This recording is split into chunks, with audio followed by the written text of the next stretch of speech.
What's good, guys? Treasure Box Gaming here. A couple days after the Salem Regional. Who are you and what did you do? My name is Marlon Lopez.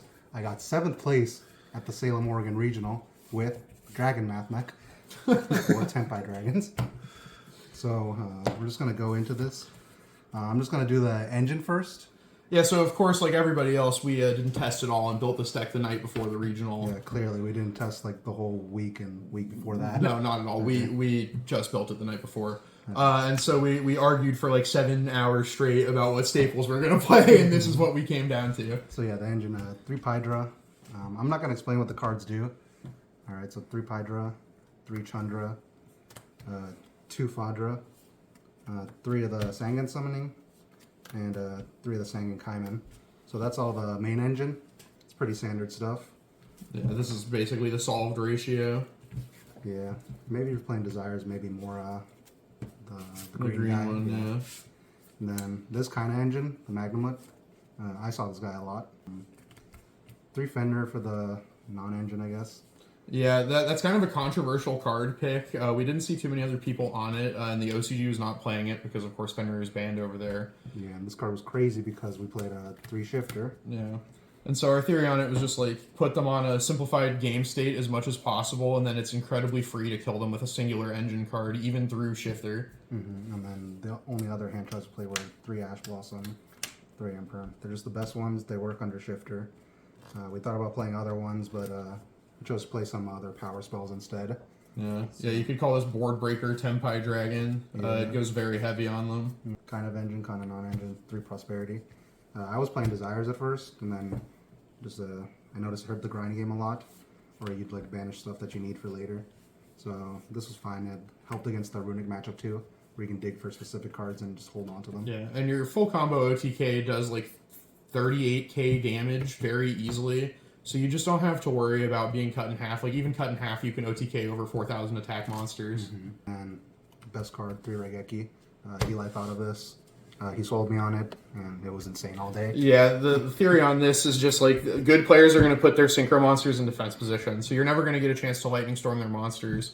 So at that point, if you want to destroy monsters as much as we expected to play against Snake Eye, you just play Raigeki instead. It's just a better lightning storm in this situation. It's also not once per turn, which came up for me multiple times. And we saw it was crazy against the fireboard too.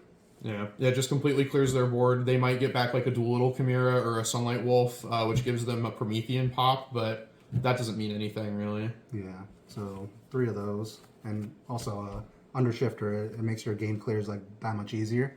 Because normally under Shifter, you have to like do the math like, okay, I have to clear this guy and this other guy. With this, I just play it under Shifter and they're dead. I don't have to think about it. Yeah. Exactly. Yeah, no Omni Negates makes Board Breakers so fucking crazy now. Yeah, the 2, and then other one-ofs, 1 Duster. I just wanted to play 1 in the main. It's just good against Runic game 1. And it's searchable off of Thrust, which we also play. I'll get to that later. And then just a couple other one-ofs. Another Sangan Kaiman. Maybe this should have been, not Sangan Kaiman, the Sangan Summoning. Should have been in the engine though. But yeah. 1 Call by the Grave. Some of the hands you just hard to lose to Ash if they hold it. So I just wanted this for that. And it was just good against other hand traps and stuff, or against the puppet lock too. Yeah. And something that you'll notice is good players will always hold for Sangan Kaiman in the battle phase, and they just don't give a shit about anything else you do. Mm-hmm. So Call by the Grave for that is extremely important.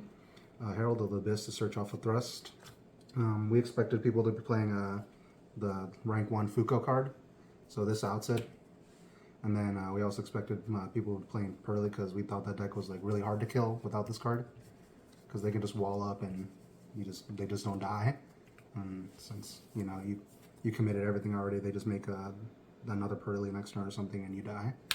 Yeah, so just those, and then 1 Talons, 2 Thrust. So Eli also thought of this. Yeah, I think moving forward, this should definitely be Forbidden Droplet instead. But the theory was just we were playing all of these one-of power spells. We want a way to search them, and Thrust is just an extra copy of your engine. It's just an extra copy of whatever breaker you need. It was good in theory, but it just didn't really come up with the boards people were making, so Droplet would have been better for sure. Yeah, I cited this out a lot. I saw it versus Voiceless, and it didn't do anything. Like, they just built their board again. So yeah, I would take those out for Droplets for sure. Yeah. So that's the main deck. That's 40 cards clean. Yeah. Nice. Gotta love to see it. I'll go into the extra deck, I guess. One Striker Dragon, just so you can do SP. And then Spheres, the FTK. That's what you end on when they make you go first. Yeah, Sphere's Fenrir is enough against most decks right now. Like, if Snake Eye opens like a 4-engine piece hand, it's pretty insane. But other than that, like, you just beat them with Sphere's Fenrir. Yeah, that's the other reason we play Fenrir, because if they force you to go first, you have like an actual like board you can make under Nibiru, 4 summons. Yeah. Hida, obviously against Fire in the mirror match. I made it like twice today. It was crazy both times. Princess, Sandblow Whale, just the Zealantis OTK. So just whenever the D barrier, you make this. And then, yeah, this is just good for follow-up. I never made these two, but... Yeah, it just doesn't come up unless they barrier you before battle phase. And good players are going to barrier you in battle phase, so you commit everything and then go in. So it's less of an important package than we thought it was. Yeah. I'd probably still play it. It's an easy scrub check, and like you have the room, but it just didn't come up. Also, like I got barriered 3 times. Only one of them worked. The other 2 I had cross out, so that's why I didn't make that. Yeah. And then that's it for the Link monsters. Synchros, Black Rose Dragon, Meteor Burst. This guy's good in the mirror match. This guy's just crazy under the field spell. You just blow up everything and they can't do anything about it. Moonlight Rose. This was for Yubel and other decks when you just want to clear something. So that's it for like the level 7 dragons we play. I thought about playing the Q-Belt, the level 7 guy that like pops the field spell and you can make him 6,000 or something. But I don't know. Just no room. Everything's pretty solved in the extra deck. Yeah, that or the Quantum Dragon for Yubel, but yeah, we just couldn't find room. Yeah. And then the other stuff, 2 of these guys, the Biden Blast Dragon. Yeah, it just makes the OTK happen. Yeah, you make it every single game, main phase or battle phase. It's just the best card in the extra deck. This was my favorite card in the entire extra deck. You just make this main phase 1, they can't touch it because of the field spell. You go into battle phase, they can't Ash Sang and Kaiman. They just die and they can't do anything about it. It's awesome. Yeah, it's incredibly strong. And then the meme card, you better ask your friend if they've got one. Trident Dragion. Yeah, shout out Will. He let me borrow this. I had one, and then I let Eli borrow that one. Yeah, so we ended up listening to Jerome on this one. Never ever made it. It doesn't matter. You don't need this card at all, but you should still play it just in case. I think you need it. I think you do need it, but I never made it once today. Yeah, the best way to use it is popping the field spell while you're under shifter and getting that gigantic attack OTK. It's just a super free way to kill your opponent in simple games. Like, I'm sure there was like at least one time I would have had to make it, but my opponent was just like, "Oh, am I dead?" And I just said, "Yeah, you're dead," and they scooped. Yeah, a lot of times people see Chandra attacking and they just scoop to it if they don't have an interaction. Like, your games end in 8 minutes. It's the fastest regional experience of your life. Yeah, so that's that, and then I'm just gonna go over my tokens real quick. The power of friendship, more friendship. Shout out the homies. It's important to keep your friends with you everywhere you go, of course. Alright, and then going on to the side deck, 2 Druis Worm for branded, anything that plays Laser Darks. I mean, it was good against Voiceless too. Just a really good all-around card. 3 Heat Wave. I never used this card, I never saw it, and everyone made me go first after they lost game 1. I don't know why. Dang. Yeah. Didn't make you go first or made you go first? They know, so I won, and then they're like, "I'll go first again." Yeah. Okay. Yeah. That's the same exact thing that I had, where they just chose to go first. They trusted their engine enough. They trusted their sideboard enough, and so they went first anyways. Yeah, it didn't work. Yeah, this card was absolutely dead. I would probably keep it in just in case, but I think a lot of players just choose to go first anyway, so it might not be worth the slots. Well, I meant them going first didn't work. Yeah, they just died anyways. Yeah. Like, luckily, I just didn't draw this whenever they made me go second again. Yeah. And then 3 Cosmic. So I was playing Twin Twisters and Cosmics before, and I'm just like, I don't have the room for this. We're just gonna assume we're gonna lose to Runic Stun, which that was my one loss, Runic Stun. Because I'm like, I just want to side for other decks and just assume that's gonna be an auto loss, and I was fine with that. So yeah, just 3 back row hate cards. Maybe play more in the future if there's other stuff we want to cut. Then best card in the side deck, cross out. I crossed out Cosmic, D-Barrier, a bunch of other stuff. I think Kaiman once on the mirror. Dang. Yeah, this card was insane. Would you use mainboard it? I thought about maining it, honestly. Yeah. Like, you have so many targets already. Mm-hmm. Like, why not? It stops the Ash Balls, it stops the D barrier. Get like 2 D barriers with this already. It was great. And then 3 D barriers just for going first, and 1 Rivalry of the Warlords.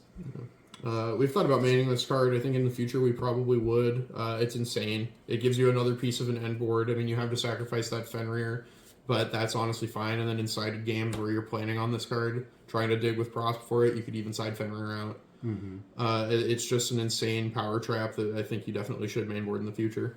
Yeah, and then this card was also really powerful. It's the only reason I beat Pearly, because I had this when he, what did he do to me? He threatening roared me, and then I just had to set the D barrier and pass, but which was enough to bring it back to my turn with Chandra on board, and he had like his 2 Pearly monsters. I could just attack again next turn, and then I win. And then this helped me win against Branded 2 in the mirror match. It's good versus every deck right now. Mm-hmm. Just a great card. It was just good versus fire. Yeah, I'm sure it's good against other stuff, but I mean, it just came in for fire. Yeah. So that's the main inside. I can go through my rounds real quick. Round 1, I played Branded 2-1, Runic Stun. That was Dan. I 2-1 with that. Rest in peace, Dan. Yeah. Round 3, I played Voiceless against Jeremy. He was playing Branded apparently. I only knew that because I watched your blog, Charles. Okay. So he said he was playing Branded. He didn't see any of the Branded cards all match, so I wouldn't have known otherwise. So yeah, 2-1 that. Round 4, I played against Tristan's Runic Stun. He destroyed me. He banished all my Ashes and my Cosmic and my Duster. Dang. I was like, whatever, it's fine. I just won't play against this matchup again, and I didn't. Round 5, I played against the Tenpai Mirror match. That was one of the matches that I did win the role, and I just made him go first. I didn't know he was on Tenpai, but it worked out. Yeah. So 2-0'd that. Then Pearly, he made me go first because that was my friend Gordon. He knew I was playing the deck. Yeah, that's why he also had Threatening Roar on the side. We 2-0'd though, so it's fine. And then round 7, I played Thunder. It was a really tough game. It came down to the wire, but I ended up getting 2-0. Yeah.